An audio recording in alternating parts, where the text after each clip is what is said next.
નમસ્કાર, બજાર એટ વનમાં આપનું સ્વાગત છે. હું છું પ્રીતિ દલાલ. સમાચારમાં આગળ નજર કરીશું. પહેલા નજર કરી લઈએ અત્યારની મેજર હેડલાઇન્સ પર. To keep the policy repo rate unchanged at 6.5%. આરબીઆઈએ રેપો રેટ 6.5% પર રાખ્યો યથાવત. FY25માં જીડીપી ગ્રોથ 7.2%ની નજીકનું અનુમાન, તો FY25માં CPIનો અંદાજ 4.5% પર યથાવત. શક્તિકાંતા દાસે કહ્યું, મોંઘવારી પર નિયંત્રણના પ્રયત્નો યથાવત. આરબીઆઈ પોલિસીની જાહેરાત અને નબળા ગ્લોબલ સંકેતોથી માર્કેટમાં ઉતાર ચઢાવની ચાલ. નિફ્ટી ફ્લેટ ટુ પોઝિટિવ સંકેતો સાથે 24,300ની ઉપર. બેંક નિફ્ટીમાં પણ રિકવરી સાથે મિડ કેપ ઇન્ડેક્સમાં આશરે 0.5%ની ખરીદદારી.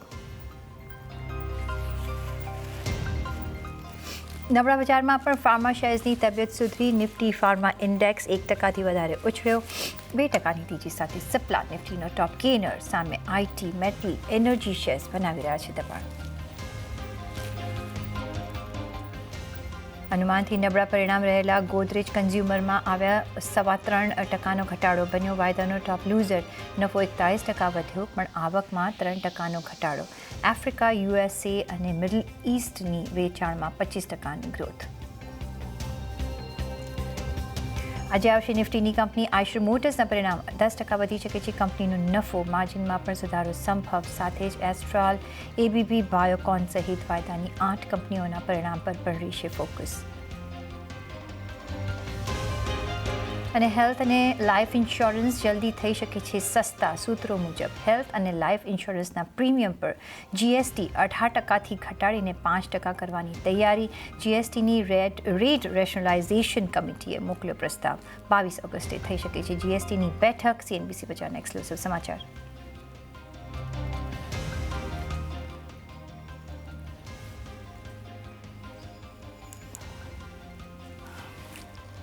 અને ગુડ આફ્ટરનૂન. અને આજે માર્કેટ પર નજર કરી લો. ઓફકોર્સ જે ગ્લોબલ જે સિચ્યુએશન છે એની તો અસર માર્કેટ પર હજી કન્ટિન્યુ થઈ જ રહી છે, પણ સાથે આજે આરબીઆઈ પોલિસી પણ આવતા જોઈને આજે સવારથી આપણે માર્કેટ થોડું સબડ્યુડ નેચરમાં જોઈ રહ્યા છે. જોકે સેન્સેક્સ અને નિફ્ટીમાં અત્યારના 0.5% તમને મજબૂતી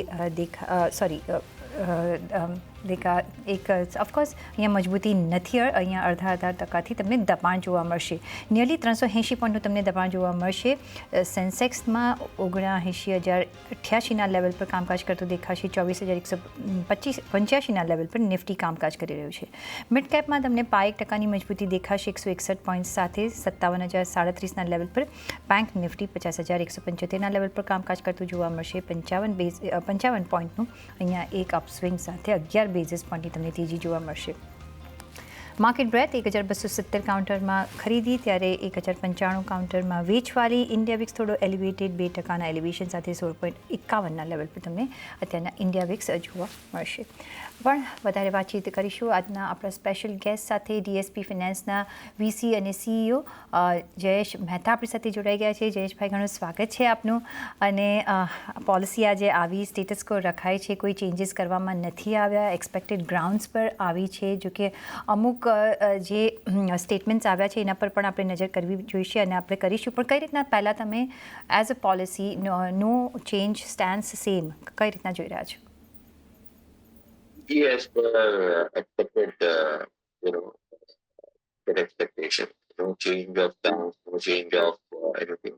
There were some people who may were thinking that કદાચ જે ગ્લોબલી થઈ રહ્યું છે એના હિસાબે સ્ટાન્સ ચેન્જ કરે, બટ આઈ થિંક રાઇટલી એક બે ડેટા પર આપણે કઈ ચેન્જ કરવાની જરૂર નથી. So it is as per expectation. Keep you on board.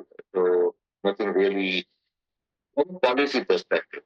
But on the other comments, there were some interesting things. Okay sir, Shaktikanta દાસે ઇન્ફ્લેશનની માટે ઘણો બધો કન્સર્ન રાખ્યો છે. પહેલાં બી રાખ્યો છે, અત્યારના બી રાખી રહ્યા છે, અને હજી પણ સ્ટિકિયર લાઇન્સ પર છે. ઓલ્ધો હવે આપણે થોડો સ્ટડી ઘટાડો જોઈ રહ્યા છે, પણ એમનો જે ટાર્ગેટ છે 4%નો, હવે ultimate target, so that we can see the rate cut. અત્યારના 4.5%નો કરંટ ફાઇનાન્શિયલ યર માટે એમને અનુમાન રાખ્યું છે. કઈ રીતના તમે જોઈ રહ્યા છો? એક ઇન્ફ્લેશન જે એક સ્ટિકિયર સિચ્યુએશન પર છે એના લીધે તમને લાગે છે કે એ વન ઓફ ધ રીઝન છે કે ધ ઓનલી રીઝન છે for the rate cuts to start? I think it's a reason છે. So main reason of course like વિવિધ બધી ગયું છે કે આજે ઇન્ફ્લેશન હાઈ છે તો રિયાલિટી છે. Generally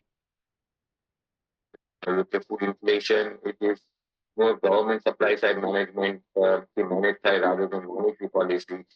Because monetary policy at margin also does help એટલે to stick to that situation. And at the same time, too બધું uncertainty છે globally. It is not only one way, like, ક્યારેક કોઈ rate cut ની વાત છે, થયો નથી. એક્સપેક્ટેશન 25 વાર આવી ગયા, 25 વાર તો નહીં પણ ઘણી બધી વાર આવી ગયા છે અને પછી it is not looking so. જી તો ઓફકોર્સ એક ઇન્ફ્લેશન એક કન્સર્ન રહ્યો છે ને મે બી એક વન ઓફ ધ કન્સર્ન હોઈ શકે અને મેજર કન્સર્ન હોઈ શકે છે કે આપણે રેટ કટ જોયો નથી ને એમને રીઝન્સ પણ આપ્યા છે કે શા માટે રેટમાં કોઈ ચેન્જ કરવામાં નથી આવ્યા. હવે એમને જે કહ્યું છે કે હેડલાઇન ઇન્ફ્લેશનમાં એક આપણે ઇન્ક્રીઝ જોઈ રહ્યા છે અને 4.8થી 5.2% પર આપણે હેડલાઇન ઇન્ફ્લેશન જતાં જોયું અને ફૂડ ઇન્ફ્લેશનનો પાર્ટ એમાં ઘણો મોટો છે અને જે બેઝ ઇફેક્ટનો જે ઇફેક્ટ હતી હવે વેર આઉટ થતાં આપણે જોઈ રહ્યા છીએ એટલે એની પણ એક અસર આપણે જોઈ શકીએ છીએ અને એ પુલ ડાઉન હજી પણ થઈ શકે છે. સાથે રૂરલ અર્બન ડિમાન્ડ વિશે પણ કારણ કે રૂરલમાં થોડી ઓફકોર્સ ડિમાન્ડ વધી રહી છે પણ અને એ ત્યાં જે છે બેઝિક ડિમાન્ડ વધતી આપણને દેખાઈ રહી છે. તો પોઝિટિવ મેક્રોઝ સારા છે, ઓન ગ્રોથ ટ્રેજેક્ટરી આપણે છીએ પણ કન્સર્ન પણ છે. સાથે જ રેઝિલિયન્ટ અને જીડીપી ગ્રોથ જે છે એ પ્રોગ્રેસિંગ વેલ છે જે આપણા એક બેઝ તરીકે અને એક કુશન આપણને આપી રહ્યું છે કે આપણે આગળ જતાં જો ઇન્ફ્લેશનને કાબૂમાં લઈ લઈએ તો આપણે રેટ કટનો વધારો સરસ રીતે આગળ જતાં સ્ટેબિલાઇઝ થતાં જોઈ રહ્યા છીએ. અને પ્રાઇસ સ્ટેબિલિટી માટે પણ એમને ઘણું બધું એક મહત્ત્વ આપ્યું છે કે પ્રાઇસ સ્ટેબિલાઇઝ કરવાની એ કોશિશ કરશે જેથી લોંગ રનમાં એ સ્ટેબિલિટી રહે, નહીં કે આપણે કોઈ ચેન્જીસ વારંવાર કરવા પડે કારણ કે એના લીધે પણ ઇકોનોમીમાં અસર થઈ શકે છે. તો એક પ્રાઇસ સ્ટેબિલિટીને એન્શ્યોર કરી રહ્યા છે બિફોર ધ ગવર્નર સ્ટાર્ટ્સ કે આપણે રેટ કટ કરવાની શરૂઆત કરીએ. અને ઓફકોર્સ ઇન્ફ્લેશન મેઇન મુદ્દો એમનો ઇન્ફ્લેશનનો જ રહ્યો છે અને એ જ્યાં સુધી કાબૂમાં નહીં લવાય ત્યાં સુધી રેટ કટ આપવો એ એમને લાગે છે કે ઇટ્સ નોટ વાયેબલ અને ઓલવેઝ કહ્યું છે કે સ્ટેડી અને આપણે પેશન્સથી આગળ વધીશું કારણ કે બીજા બધા કન્ટ્રીઝના મેક્રોઝ કરતાં આપણા મેક્રોઝ ઘણા બધા સ્ટ્રોંગર ગ્રાઉન્ડ પર છે. સાથે આપણે બેન્કિંગ માટે પણ જો નજર કરીએ તો જે કન્સર્ન ઊભો કર્યો છે કારણ કે જે રિટેલ ઇન્વેસ્ટર છે એ વધારે અત્યારના ઇક્વિટી માર્કેટમાં ઇન્વેસ્ટ કરી રહ્યો છે. જે પહેલાં આપણે ફિક્સ ડિપોઝિટ કે બેંક ડિપોઝિટ્સમાં જે પૈસા જતા હતા એ હવે વધારે ઇક્વિટી માર્કેટમાં જઈ રહ્યા છે કારણ કે ત્યાં રિટર્ન્સ સારા મળી રહ્યા છે અને એના લીધે બેંકની ફિનાન્શિયલ લિક્વિડિટી પર પણ થોડી અસર પડી રહી છે કે પડી શકે છે. અત્યારના બધું સ્ટ્રોંગ છે પણ આગળ જતાં એક કન્સર્ન ઊભો થઈ શકે છે ને એમને હમણાં આપણે ઓફ લેટ જોયું છે કે વધારે કન્સર્ન વ્યક્ત કર્યો છે. જયેશભાઈ, જેમ આપણે વાત કરી રહ્યા હતા કે જીડીપી ગ્રોથ ઓફકોર્સ 7.2% પર અત્યારના રાખ્યો છે કરંટ ફાઇનાન્શિયલ યર માટે. તમને લાગે છે કે એ અચીવેબલ છે કારણ કે જે આપણે રેન્જ હમણાં જે સાંભળી રહ્યા છે અરાઉન્ડ 6.5% ને એમ જોઈ રહ્યા છે 6.5થી 7% માટે અને ઇન્ફ્લેશન 4%ની આસપાસ આવવું જોઈએ અત્યારના 4.5% પર રાખ્યું છે. કઈ રીતના તમે જોઈ રહ્યા છો ગ્રોથ વર્સિસ ઇન્ફ્લેશનની ફાઇટ કેવી રીતે તમે જોઈ રહ્યા છો? So I think global slowdown ના હિસાબે લોકોએ ઇન્ફ્લેશન પ્રોજેક્શન નીચે કરી નાખ્યા છે પણ આઈ થિંક આરબીઆઈ મેન્ટેન રાખ્યું છે અને ટુ બી ફ્રેન્ક આપણે લાસ્ટ 3-4 વર્ષના પ્રોજેક્શન જોઈએ તો RBI is been more right than the market. So from that perspective, I think we should go with what RBI is saying. 7.2 નું કદાચ 7 બી થઈ શકે તો it is much higher than what market is expecting at this juncture. So I think from a growth perspective, ઠીક લાગે છે. Inflation, I think they have maintained their stance 4.5. I think food inflationમાં જ્યારે ફરક આવશે યાર નેક્સ્ટ ક્વાર્ટર તો base ઇફેક્ટના હિસાબે લોઅર ઇન્ફ્લેશન છે જ બટ ધેન લાસ્ટ ક્વાર્ટરમાં પર્ટિક્યુલરલી જોવાનું છે કે food inflation if it is right now so sticky એમાં કઈ ચેન્જ આવે છે કે નહીં. તો એ ચેન્જ આવી જાય તો ઘણો ફરક પડી જાય. But having said that at 4.5 inflation projection at 6.5 repo rate, is there a is there a possibility, is there a logic for a rate cut? The answer is yes and no both. So that is why we are seeing within the monetary policy, there were two members wanting કે ભાઈ rate cut કરવો જોઈએ અને બાકીના ચારે અત્યારે ના પાડી છે બીકોઝ એ ખાલી ફૂડ ઇન્ફ્લેશન ને કોર ઇન્ફ્લેશન નીચે છે, ફૂડ ઇન્ફ્લેશન હાઈ છે, but there are other challenges globally. તો એ થોડી સર્ટેનિટી જોઈએ પછી કરવામાં બેટર છે. ટુના રેશિયોમાં આ વખતે મત પડ્યા છે એટલે આપણે જાણીએ છીએ કે રેટ કટ આવશે, એવિડન્ટ છે, પણ ક્યારે આવશે એ જોવાનું રહ્યું. પણ તમારા મતે શું લાગે છે, ઓક્ટોબરમાં આપણે જોઈશું કે ડિસેમ્બરમાં ફેર ચાન્સીસ છે કે સ્ટ્રેટ 2025માં આપણે જોઈશું શરૂઆતમાં? નહીં, આઈ થિંક માર્કેટમાં ઘણો ડિવાઇડેડ વ્યૂ છે. કોઈ ફેબ્રુઆરી છે, કોઈ ડિસેમ્બર છે, કોઈ ઓક્ટોબર છે. મારું પર્સનલ વ્યૂ છે 80% chances for October and I will say 20% chances for December. But મને પર્સનલી લાગે છે ઓક્ટોબરમાં વી મે સી સમ કટ. તમને શું લાગે છે કે ગવર્નર ઇન્ફ્લેશન સિવાય બીજા કયા મુદ્દા પર નજર રાખશે to start reducing the rates? બીજા કયા એવા કન્સર્ન્સ એમને લાગી રહ્યા છે ડોમેસ્ટિકલી અને ગ્લોબલી ઇફેક્ટેડ સિચ્યુએશનથી અત્યારના? તો આઈ થિંક ડોમેસ્ટિકલી એટલું બહુ કોઈ કન્સર્ન છે નહીં. ઓફકોર્સ ગ્લોબલી અનસર્ટેનિટી છે, જીઓપોલિટિકલ અનસર્ટેનિટી છે, કરન્સી અનસર્ટેનિટી છે. People are talking about recession in US, because I'm not too firm believer of recession in US, but you never know. There is a whole lot of uncertainty globally, and આ બધામાં લોકો યુરોપની તો વાત કરતા જ નથી. એટલે there is so many uncertainty globally right now that is going to be the one has to be cautious around that. And બે બાજુ uncertainty છે. There are certain central banks reducing rates, some expectation of rate cut, some places they are increasing rate. So all kind of uncertainty is better to be maintained status quo for the time being. So maybe hopefully by September we get some clarity and that would induce them for a rate cut. અને Jayeshbhai, he did mention these uncertainties જ્યારે આપણે global growth સિનારીઓની વાત કરી ત્યારે કે કોઈ banks આપણે જોઈએ, બેંક ઓફ જાપાને ઇન્ક્રીઝ કર્યા તો આ બાજુ ECB અને બેંક ઓફ ઇંગ્લેન્ડે રિડ્યુસ કર્યા છે રેટ્સ. બેંક ઓફ જાપાનને ઇન્ક્રીઝ કરવાથી આપણે જોયું કે ફાઇનાન્શિયલ માર્કેટમાં કેવું ટર્મોઇલ આવ્યું. અને સાથે જ આપણે જો નજર બીજી કરીએ, જે એમને મેન્શન કર્યું છે કે જે હવે ગ્લોબલ ગ્રોથ પણ એક સ્ટેડીનેસ તરફ જઈ રહ્યો છે, પણ એક અનઇવન આપણે ગ્રોથ જોઈ રહ્યા છે. અહીંયા પણ આપણે બિટ્સ એન્ડ પીસીસમાં એક મિક્સ સિચ્યુએશન જોઈ રહ્યા છીએ. બોન્ડ યીલ્ડ્સમાં એમને કહ્યું કે એક સોફ્ટનિંગ હવે આપણે જોઈ રહ્યા છે. અને સાથે જે બીજા જે મેજર અત્યારના કન્સર્ન્સ છે, જીઓપોલિટિકલ હોય, ક્લાઇમેટ ચેન્જીસ હોય, એઆઈના થ્રુ જે આપણે ચેન્જીસ આવતા જોઈ રહ્યા છે, રાઇઝિંગ ડેથ્સ માટે પણ એમને એક મોટો કન્સર્ન કર્યો છે, એસ્પેશિયલી ફોરેન કન્ટ્રીઝમાં. યુએસ અને યુકે તમે જોઈ શકો છો કે કઈ રીતના રાઇઝિંગ ડેથ્સ છે.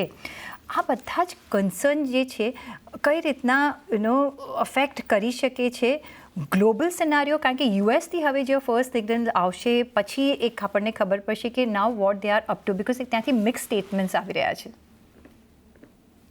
તો ઓફકોર્સ આપણને ઘણી બધી અનસર્ટેનિટી છે globally.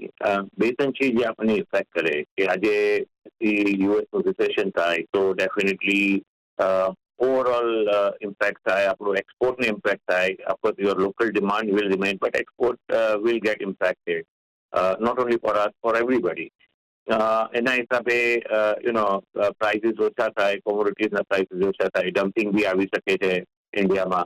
But at the same time recession હોય તો તમારું ક્રૂડ પ્રાઇસ, જે આપણું સૌથી વધારે ઇમ્પોર્ટ બિલ છે, એ બી પ્રાઇસીસ ઓછા થાય. તો that is the only silver lining in that whole situation. But overall, nobody likes recession, right? So from that perspective, that challenge is there.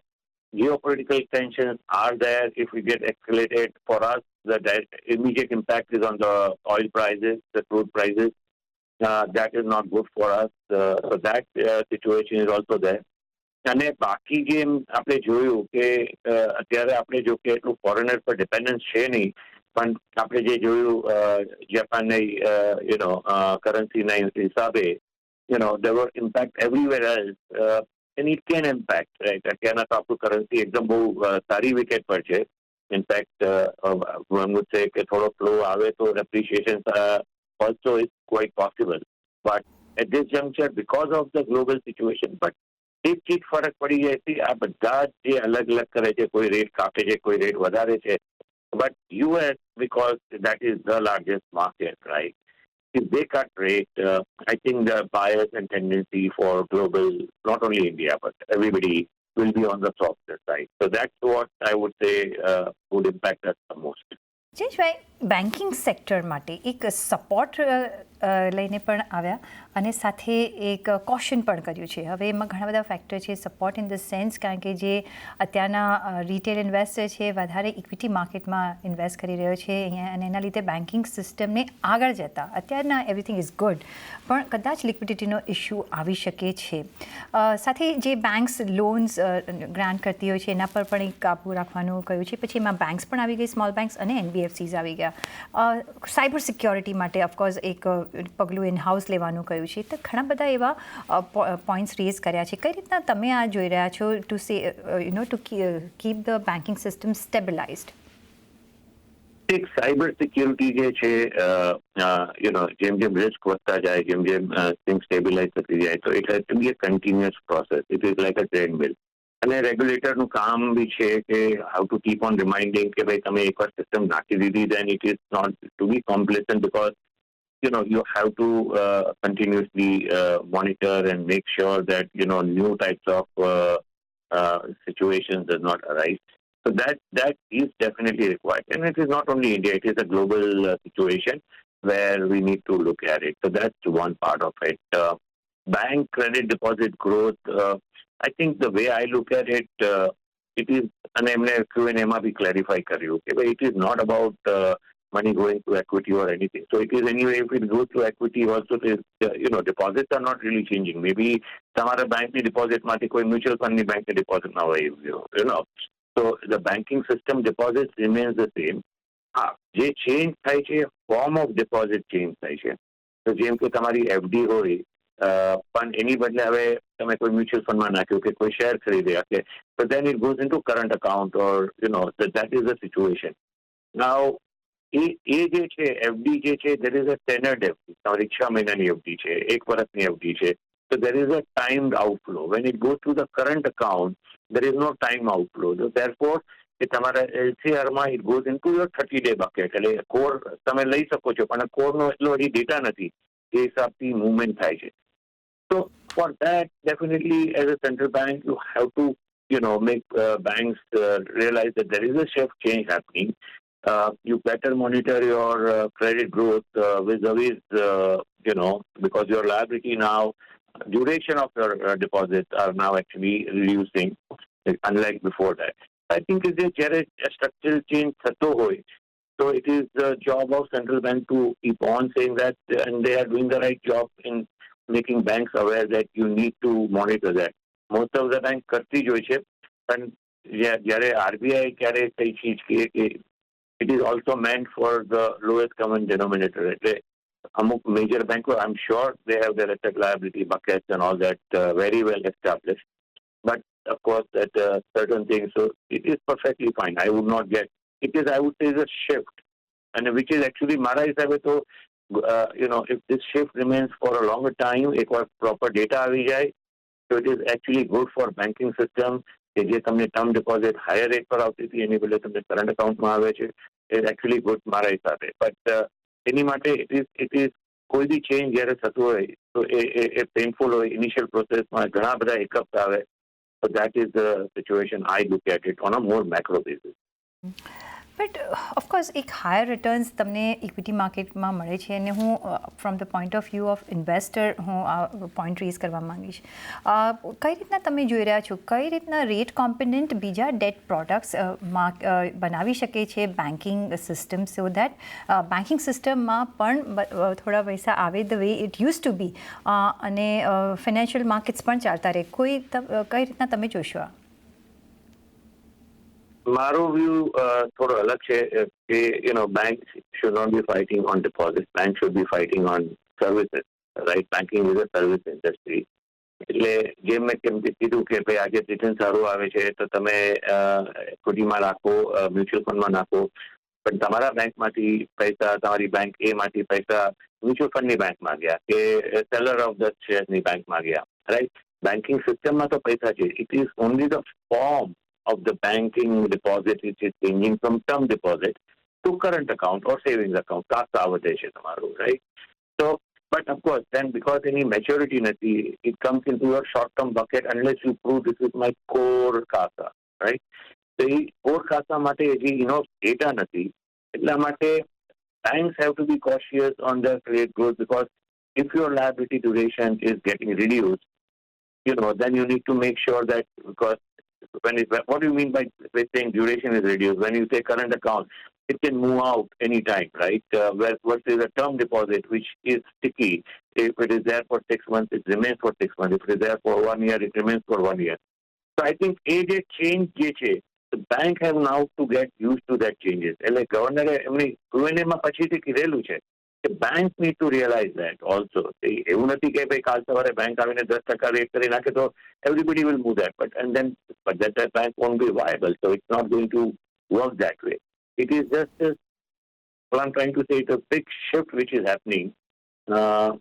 અને એકચ્યુઅલી મારા હિસાબે તો લોંગ ટર્મમાં એ શિફ્ટ સારો છે.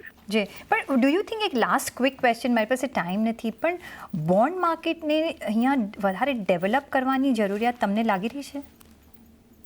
નહીં, આજે બોન્ડ માર્કેટ ને ઓફકોર્સ આઈ વિલ સ્ટીલ સે કે right now the debt market, bond market is the most unloved investment avenue.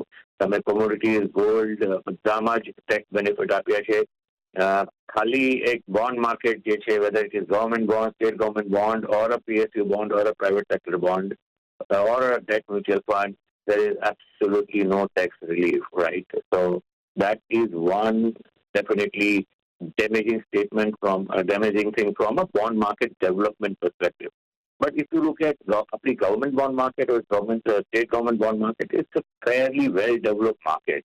I think, of course, anything can be improved. But if you look at today globally, we are one of the top markets in the world. So I don't think we should really sulk upon કે આપણે improve કરવાનું છે. Yes, improvement બધામાં જ થઈ શકે છે. But we are in the top 2-3 global world market as far as government security is concerned, bond state owned is concerned. So from that perspective, it is really good in every way.